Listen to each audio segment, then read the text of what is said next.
اعوذ باللہ من الشیطان الرجیم بسم اللہ الرحمن الرحیم۔ گناہ پر اللہ تعالیٰ قیامت کے دن 4 ہی گواہ متعین فرمائیں گے۔ 4 گواہ قیامت کے دن پیش کیے جائیں گے۔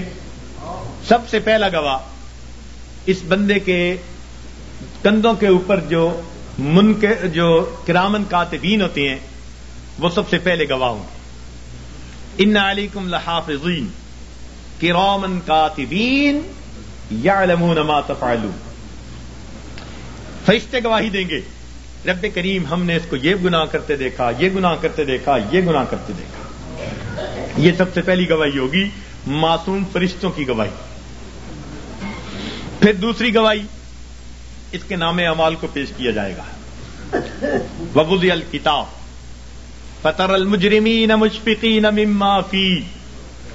پھر گناہگار بندہ، مجرم بندہ جب دیکھے گا نام اعمال کو تو اب ڈرے گا، گھبرائے گا۔ کیا کہیں گے؟ وَيَقُولُونَ يَا وَيْلَتَنَا مَا لِهَٰذَا الْكِتَابِ۔ ہائے ہماری کم بختی، یہ کیسی کتاب ہے، لا يغادر صغیرۃ ولا کبیرۃ الا احصاها ووجدوا ما عملوا حاضرا ولا يظلم ربك احد۔ جو کیا ہوگا اپنے سامنے حاضر پائے، تیرا رب کسی پر ظلم زیادتی نہیں کرے گا۔ تو یہ دوسری گواہی ہوگی۔ اور تیسری گواہی اللہ تعالیٰ زمین سے لیں گے۔ زمین کو پوچھیں گے کہ تو بھی خبریں سنا، تیری پیٹھ پر کیا ہوتا رہا۔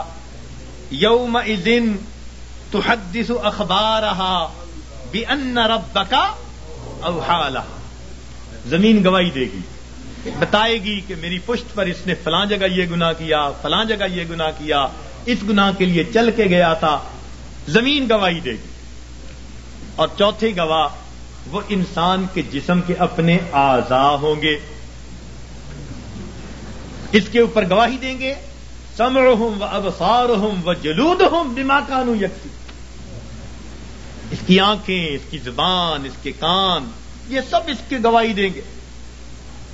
اور پریشان ہوں گے اس وقت لوگ۔ وقالوا لجلودهم لما شهدتم علينا۔ اس وقت اپنے اعضاء کو یہ کہیں گے کہ تم نے کیوں گواہی دی، اور تمہاری لذتوں کی خاطر ہی تو ہم گناہ کرتے تھے، تم نے کیوں گواہی دی؟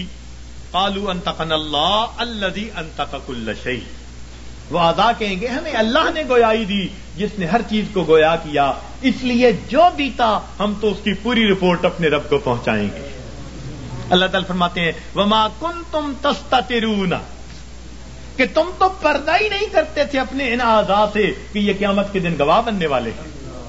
تو کوئی آدمی اپنے اعضاء سے پردہ کر سکتا ہے گناہ کرتے ہوئے؟ انہی سے تو کرنا ہوتا ہے۔ تو یہ 4 گواہ قیامت کے دن گناہگار کے خلاف پیش کر دیے جائیں گے، اور بندے کے لیے پھر فرار کا کوئی راستہ نہیں رہے گا سوائے اس کے کہ اس کو خود تسلیم کرنا پڑ جائے گا کہ رب کریم ہاں میں نے یہ گناہ کیے، خطائیں کی۔ تو اس لیے آسان طریقہ یہ ہے کہ ہم دنیا میں ہی ان گناہوں کو چھوڑ کر اپنے رب کریم سے اس کی معافی مانگ لیں، پروردگار سے اس کی معافی مانگ لیں، تاکہ اللہ تعالی ہمارے ان گناہوں کو معاف فرما دے۔